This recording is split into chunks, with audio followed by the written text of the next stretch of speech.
Hello everyone, welcome to Pranavi memories. ఇవాళైతే మీ అందరికీ భీమవరం స్పెషల్ రొయ్యల్ పలావ్ చూపెడతాను పదండి. ఫస్ట్ అయితే రొయ్యల్ని మంచిగా వాష్ చేసేసుకొని దాంట్లో చూడండి ఉప్పు, పసుపు, కారం వేస్తున్నాను. అంతే, అంతకుమించి ఏం వేయట్లేదు. జస్ట్ ఉప్పు, పసుపు, కారం వేసి స్టవ్ పైన నీళ్ళేం పెట్టట్లేదు. జస్ట్ కడిగాను కదా, కడిగితే కింద కొద్దిగా చెమ్మ ఉంది. ఆ చెమ్మ తప్పితే నేనేం వాటర్ ఏం పోయట్లేదు ఉడకడానికి. ఇప్పుడు ఈ మూడు వేసేసి జస్ట్ స్టవ్ కొద్దిగా సిమ్కి మీడియంకి మధ్యలో, అంటే లైక్ కొద్దిగా తక్కువే పెట్టేసి ఇంకా అవి బాయిల్ అవ్వడానికి వదిలేయండి. కొద్దిగా అందులో నుంచి వాటర్ వస్తూ ఉంటుంది. వచ్చిన వాటర్తోనే రొయ్యలంతా మగ్గిపోతాయి. చూడండి, నేను జస్ట్ ఇట్లా అంటున్నాను. వాటర్ అంతా వచ్చింది చూసారా, వచ్చి రొయ్యలంతా మంచిగా ఉడికిపోయాయి చూసారా. ఇలా వచ్చేదాకా చూడండి. ఇలా వన్స్ అందులో నుంచి వాటర్ వచ్చి ఆ వాటర్ అంతా ఇంకిపోవాలన్నమాట. అంటే ఒక చుక్క కూడా వాటర్ లేకుండా అవ్వాలి. అప్పుడు రొయ్యలు మంచిగా మనకి ఉడికిపోయినట్టు అనమాట. మీరు చూస్తున్నారు కదా, ఇక్కడైతే నా రొయ్యలు ఆల్మోస్ట్ అయిపోయింది. లాస్ట్లో కొద్దిగా చెమ్మ ఉంటే అది కూడా తీసేస్తున్నాను. ఇంకా ఆ చెమ్మ కూడా అయిపోయిన తర్వాత మొత్తం ఇదంతా ఒక బౌల్లోకి తీసుకుంటున్నాను. నేను ఎందుకంటే ఒక బౌల్లోకి తీసుకుంటున్నాను, ఇదే బౌల్లో నేను ఇప్పుడు మొత్తం ఇంకా మిగతా ప్రాసెస్ చేస్తున్నాను కాబట్టి వేరే చిన్న బౌల్లోకి తీసుకుంటున్నాను. లేదు అంటే మీరు వేరే బౌల్ పెట్టుకోవచ్చు. ఇప్పుడైతే ఆ బౌల్లో హాఫ్ బటర్ వేసాను చూడండి. 1/2 ఇంచ్ బటర్ వేసి ఆల్సో కొద్దిగా నూనె కూడా వేస్తున్నాను. అంటే ఈక్వల్ అమౌంట్ వేయచ్చు, లేదా కొద్దిగా వేయండి. నేనైతే ఇక్కడ 4 స్పూన్స్ నూనె వేసాను. బాగానే పడుతుంది, ఇది నాన్ వెజ్ కదా, మంచిగా వేసుకుంటే బాగుంటుంది టేస్ట్. సో బటర్ నూనె వేసిన దాంట్లో ఇప్పుడు కొన్ని ఆల్మోస్ట్ ఒక 6-7 ఎండుమిర్చి వేసాను, కొంచెం కరివేపాకు, కొన్ని పచ్చిమిర్చి వేసాను. చూస్తున్నారు కదా మీరు. అవి వేసేసి బాగా కలుపుతున్నాను అనమాట. ఇవి ఫస్ట్ ఏగేలాగా, అంతే. ఈ 3 వేసాను, ఇంకా నేనేం వేయలేదు. సో ఈ 3 వేసి కొంచెం జీలకర్ర వేసాను చూడండి ఇప్పుడు. సో ఆ జీలకర్ర వేసేసి మంచిగా కలుపుతున్నాను. ఇవన్నీ ఏగేదాకా మంచిగా కలిపాను అనమాట. వన్స్ ఇవన్నీ కలిపిన తర్వాత చూడండి, ఇవన్నీ మంచిగా ఏగిపోయిన తర్వాత ఇప్పుడు ఆనియన్ వేస్తాను. కొద్దిగా ఆనియన్ వేసేసి ఇంకా ఆనియన్ కూడా మంచిగా మగ్గాలన్నమాట. చూస్తున్నారు కదా, బాగా ఏగిపోతున్నాయి మంచిగా. ఇప్పుడు ఆనియన్ పడుతుంది కదా, ఇంకా ఆనియన్ కూడా మంచిగా మగ్గిపోవాలన్నమాట. ఈ ఆనియన్ కూడా మంచి కలర్ రావాలి, అంటే కొద్దిగా బాగానే ఏగాలి. మంచిగా ఏగితేనే అప్పుడే టేస్ట్ వస్తుంది. ఈ ఆనియన్ కూడా మంచిగా ఏగిపోయిన తర్వాత ఏం చేస్తానంటే ఇంకా జింజర్ గార్లిక్ పేస్ట్ వేస్తాను. సో ఆ జింజర్ గార్లిక్ పేస్ట్ కూడా ఇంకా మళ్ళీ మనకి మంచిగా పచ్చివాసన పోవాలన్నమాట. అంతవరకు మంచిగా ఎంచుతాను.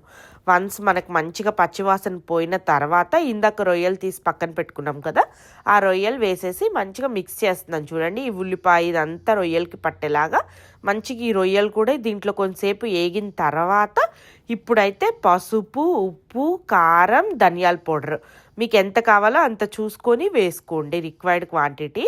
టేస్ట్ మాత్రం చాలా చాలా బాగుంటుంది. మంచిగా ఇవన్నీ వేసిన తర్వాత ఒక 2 నిమిషాలు వదిలేసి అప్పుడు కలుపుతున్నాను చూడండి. ఇవన్నీ వేసి ఇంకా కలిపిన తర్వాత ఇంకా మీరు రొయ్యల ఫ్రై తినాలనుకుంటే ఇలాగే తినేయచ్చు అనమాట. రొయ్యల ఫ్రై ఇది కూడా సూపర్ ఉంటుంది అసలు టేస్ట్. కాకపోతే నేనేంటంటే ఇవాళ మీకు చెప్పాను కదా, రొయ్యల పలావ్ చేస్తున్నాను భీమవరం స్పెషల్ అని.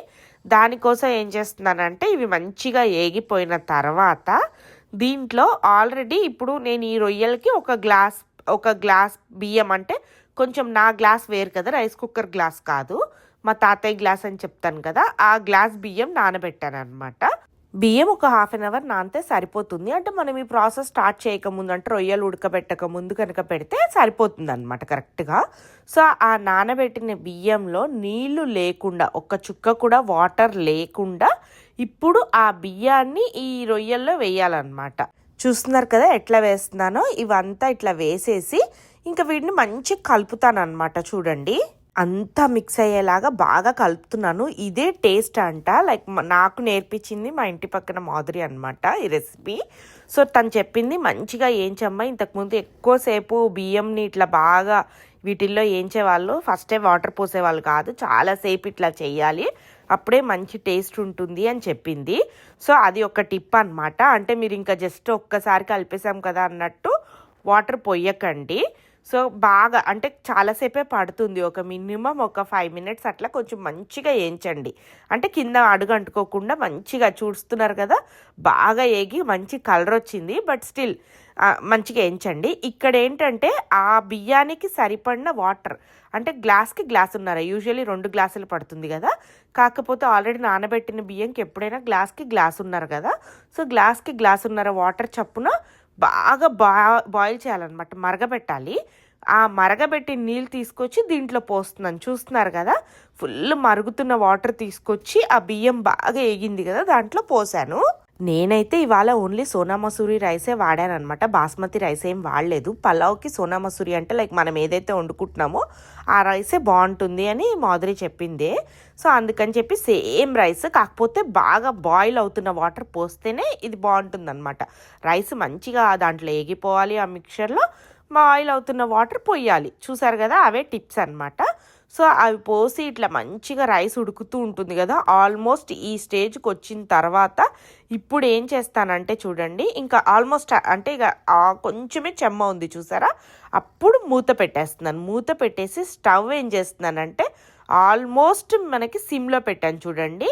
ఆల్మోస్ట్ అంటే ఇక మీడియంకి కొంచెం, అదే లైక్ మీడియంకి తక్కువ, సిమ్కి కొంచెం ఎక్కువ, ఆ స్టేజ్లో ఇక్కడ అదే చూపెడుతున్నాను చూడండి. పెట్టేసి ఒక 20 మినిట్స్ పైన వదిలేయండి, ఒక 20 to 25 మినిట్స్ వదిలేస్తే అప్పటికి మొత్తం కరెక్ట్గా అయిపోద్ది. ఇంక ఇప్పుడు ఒక్కసారి స్టవ్ ఆఫ్ చేసేసిన తర్వాత ఒక 5 మినిట్స్ తర్వాత వచ్చి ఒక్కసారి కలుపుతున్నాను చూడండి, అంత కిందది పైకి పైది కిందకి, ఎక్కడా అడుగంటలేదు. ప్లస్ నాది నాన్ స్టిక్ ప్యాన్ కాబట్టి అది కూడా ఒక రీజన్ అయి ఉండొచ్చు, అడుగంటలేదు. కానీ అసలు రొయ్యల పలావ్ మాత్రం టేస్ట్ మామూలుగా లేదు. నాది కొద్దిగా స్పైసీ అయ్యింది, మేబీ ఎండుమిర్చి, పచ్చిమిర్చి, కారం అన్నీ కొద్దిగా ఎక్కువ అవడం వల్ల కొద్దిగా స్పైసీ అయినట్టుంది. కానీ మీరు కొద్దిగా కారం తక్కువ వేసుకోండి, కానీ చాలా చాలా బాగుండే. అసలు ఇవాళ అయితే మామూలుగా లేదు రొయ్యల పలావు. మీకు దగ్గరకు వచ్చి కూడా చూపెడుతున్నాను చూడండి, చాలా చాలా బాగుండే, టేస్ట్ మాత్రం అద్దిరిపోయింది. ఇంక ఇది వచ్చేసి నెక్స్ట్ డే అనమాట. విరాట్ని ఏంటంటే టైకుండు క్లాస్ అని ప్రీవియస్ వ్లాగ్లో చెప్పాను కదా, జాయిన్ చేశామన్నమాట. ఇంక ఇప్పుడైతే తీసుకొని వచ్చాను క్లాస్కి. ఫుల్ ఎక్సైట్ అయిపోయాడు అసలు ఒక రేంజ్లో. పదండి విరాట్ ఏం చెప్తాడో చూద్దాం, పదండి ఇంకెళ్ళి. హలో విరాట్, ఎక్కడికి వచ్చావు నాన్న? I came to Taekwondo. You also know that. I know that, but people who are watching us, they doesn't know, right? వాళ్ళకి తెలియదు కదా, మనల్ని చూస్తున్న వాళ్ళకి. ఇప్పుడు యూనో అమ్మమ్మ తాతయ్య దేనో వేర్ యూ కేమ్, తెలుసా? తెలియదు కదా, నువ్వు చెప్పు. అమ్మమ్మ తాతయ్య నేను టైకుండుకు వచ్చా అని చెప్పు, చెప్పు మరి. చెప్పు తల్లి. No no no no no Virat taekwondo నేర్చుకుంటానికి వచ్చాడు. చెప్పాను కదా మొన్నటి నుంచి జాయిన్ చేయమన్నాడు, మొన్న జాయిన్ చేశాం కదా. ఇవాళ ఫస్ట్ డే ఆఫ్ టైకుండు. మంచిగా సార్ ఫుల్ ఎక్సైటింగ్ ఉన్నాడు. ఎలా చేసేస్తావు టైకుండు చూపెట్టు నాకు. ఎలా?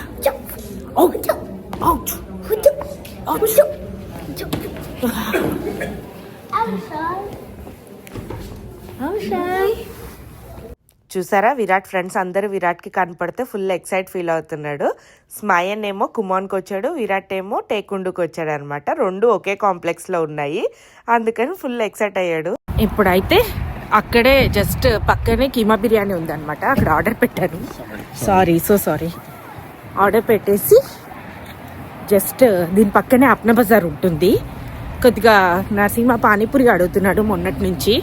సరే పానీపూరి చేద్దాము, వాటికి కావాల్సినవి తీసుకుందామని చెప్పి వచ్చాను. జస్ట్ మెయిన్ ఆ పానీపూరి అవే కావాలండి, పెద్దగా ఎక్కువ నాకేం అవసరం లేదు ఐటమ్స్. సో ఇప్పుడైతే మెయిన్ అప్నా బజార్లోకి ఇదిగో ఎంటర్ కూడా అయిపోయాను.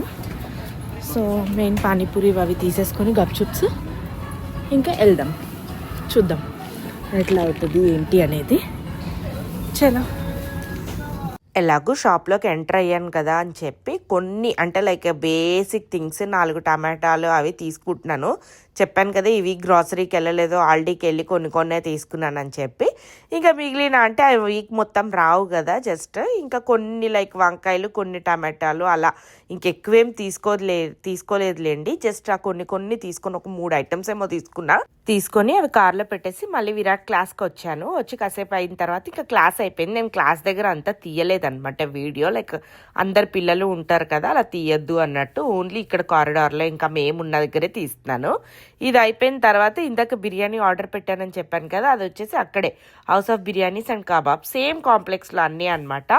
కానీ ఇది బాగా అనిపించిందండి. ఒక్క క్లాస్కి వస్తే అన్ని పనులు చేసుకోవచ్చు. గ్రాసరీ ఇక్కడే ఉంది, ఏమైనా తినాలనిపించినా ఇక్కడే ఉంది, ఒకవేళ కటింగ్ అవి, ఇంకా నాన్ వెజ్ మీట్ షాప్ కూడా ఇందులోనే ఉందన్నమాట. సో అన్ని పనులు అయిపోతాయి ఒక్కదానికి వస్తే. సో ఇవాళ అయితే ఇంకా కీమా బిర్యానీ తిందాం అనుకున్నాము నేను విరాట్. మేము ఆల్రెడీ ఫిక్స్ అయిపోయాంలేండి. ఇంకా అది ఆల్రెడీ ఆర్డర్ పెట్టి వెళ్ళాను కదా ఇందాక, ఇప్పుడైతే అది తీసుకొని పికప్ చేసుకుంటున్నాము. చాలా హెవీ ఉంది, ఫ్యామిలీ ప్యాక్ ఆర్డర్ పెట్టాను అనమాట. అందుకని నరసింహ హెల్ప్ చేస్తున్నాడు విరాట్ని. ఇంకొచ్చి కార్లో కూర్చున్నాం. హాయ్ విరాట్, ఎక్కడికి వెళ్ళి వస్తున్నావు? గట్టిగా చెప్పాలి. Taekwondo and then keema and biryani and then coming back. ఓ, టైకుండికి వెళ్ళాడంట, తర్వాత కీమా బిర్యానీకి వెళ్ళాడంట, ఇప్పుడు ఇంటికి వస్తున్నాడంట. సో టైకుండో నచ్చిందా నాన్న? Did you had fun or no? It was a lot of fun. ఏంట్రా? It was a lot of fun. నోరు తీసి మాట్లాడు, చెప్పు. It was lot of fun. చాలా ఫన్ ఉందంట, మంచిగా ఎంజాయ్ చేసాడంట.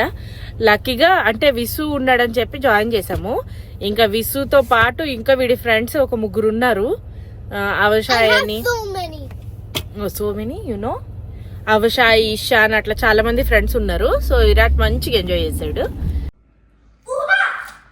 హలో, ఇప్పుడే కదా విరాట్, ఏంట్రా అప్పుడే హూహా హూహా విరాట్ టేకుండుకి వెళ్ళేసి వచ్చాం కదా. Watch me. See? Yeah, so Virat టేకుండుకి వెళ్ళేసి వచ్చాం కదా. అక్కడ చెప్పాను కదా అప్నా బజార్ అని నరసింహ కోసం పానీపూరి వీటి కోసం వచ్చారని. సో పానీపూరి అయితే తీసేసుకున్నాను అనమాట. సో పానీపూరిలోకి శనగలు అండ్ కొద్దిగా, అంటే మొన్న చేసి ఉండే ఆల్రెడీ కొంచెం శనగరి, కొద్దిగా పానీపూరి వాటర్. ఇప్పుడు నరసింహ పానీపూరి తింటాడు. సో ఇప్పుడు దానికి పానీపూరిలోకి ఆనియన్ అన్నమాట కట్ చేస్తున్నాము. సో బేసికలీ ఇంక ఇది చేసేస్తే పానీపూరి నరసింహ తినేటప్పుడు టేస్ట్ ఎలా ఉంది ఏంటి అడుగుదాము. ఆల్మోస్ట్ చాలా రోజుల తర్వాత పానీపూరి చేశానని చెప్పాలి ఇంట్లో అయితే. ఇంకా అసలు ఎన్ని డేస్ అయిందంటే ఇంకా ఆల్మోస్ట్ 1 year పైన అయి ఉండొచ్చు. మధ్యలో టెక్సాస్లో మాత్రం మామూలుగా ఎంజాయ్ చేయలే, వెళ్ళిన ప్రతిరోజు తిన్నాను అనుకోండి పానీపూరి. ఆల్మోస్ట్ ఎవ్రీడే తిన్నాను. ఇంకా దాని తర్వాత ఇక్కడికి వచ్చాక అసలు తినబుద్ధి కాలేదు. అంటే somehow I did not like it అనమాట. అదొక డిఫరెంట్ ఫ్లేవర్ వస్తుంది, అంతగా తినాలనిపించలేదు. ఇప్పుడు మాత్రం చూడండి మంచిగా ఇట్లా నరసింహకి చేసిస్తూ అక్కడ పెడతారు కదా మనకి ఇండియాలో రోడ్ సైడ్ మొత్తం అన్నీ పెట్టేసి ఇట్లా పోసి వాటర్ పోసి ఇస్తే ఎన్నైనా తినేయచ్చు కదా గప్చుప్స్. అట్లా అనిపించింది అనమాట. టేస్ట్ కూడా చాలా బాగుండే, అంటే మంచిగా మన టైప్ ఆఫ్ స్పైస్ అన్నీ ఉండే అనమాట. మంచిగా అలా పెట్టిస్తూ ఉంటే నరసింహ తింటూ ఉన్నాడు. అలా తింటూ ఉంటే విరాట్కి కూడా ఇంట్రెస్ట్ వచ్చిందనమాట. అమ్మ నేను కూడా ఒక ట్రై చేయనా అన్నాడు. సరే చేద్దు విరాట్ అంటే దగ్గరికి వచ్చాడు. కానీ వాడికంట ఆ కర్రీ అవి వద్దు అంట, శనగలు అది, ఓన్లీ ఆనియన్ వాటర్ పోయాలంట. సరే అని చెప్పేసి ఓన్లీ అదే పోసి పెడుతున్నాను. కానీ వాడికి ఎలా తింటాడో నాకు తెలియదండి. చూడండి విరాట్ ఫస్ట్ టైం అనమాట ఇట్లా పానీపూరి, బట్ మోస్ట్లీ మంచిగానే ట్రై చేశాడు. కొద్దిగా పూరి అయితే లోపలికి వెళ్ళింది, వాటర్ వెళ్ళింది మంచిగా స్పైసీగా. ఇక వాడికి నోట్లో పట్టంది మిగిలింది ఉంది కదా, అది నేను తీసేసుకొని తినేసి మళ్ళీ నరసింహకు పెట్టిస్తున్నాను అనమాట. చాలా చాలా బాగుండే పానీపూరి, మంచిగా ఎంజాయ్ చేశాడు నరసింహ అయితే. మా ఈవినింగ్ అయితే ఇలా సరదాగా అయ్యింది, చక్కగా ఫుల్ ఫన్తో, ఎంటర్టైన్మెంట్ తోటి, ఫుడ్ తోటి. ఇంక ఇక్కడితో ఈ వ్లాగ్ ఎండ్ చేస్తానండి. Thank you everyone for watching our vlogs. Keep loving us, keep supporting us. Please do like, share and subscribe to our videos. Subscribe ఎలా చేసుకోవాలో చూపెడతాను పదండి. మీరు మా వీడియోస్ చూస్తున్నట్లయితే సబ్స్క్రైబ్ చేసుకోవాలనుకుంటే, మీకు మా వీడియోస్ నచ్చితే కనుక ఇక్కడ చూడండి, మీరు మా వీడియో కింద ఇక్కడ ప్రణవి మెమరీస్ పక్కన సబ్స్క్రైబ్ ఉంది. ఇప్పుడు నేను క్లిక్ చేసి మీకు చూపెడతాను. సో అలా మీరందరూ సబ్స్క్రైబ్ చేసుకోండి. Thank you everyone.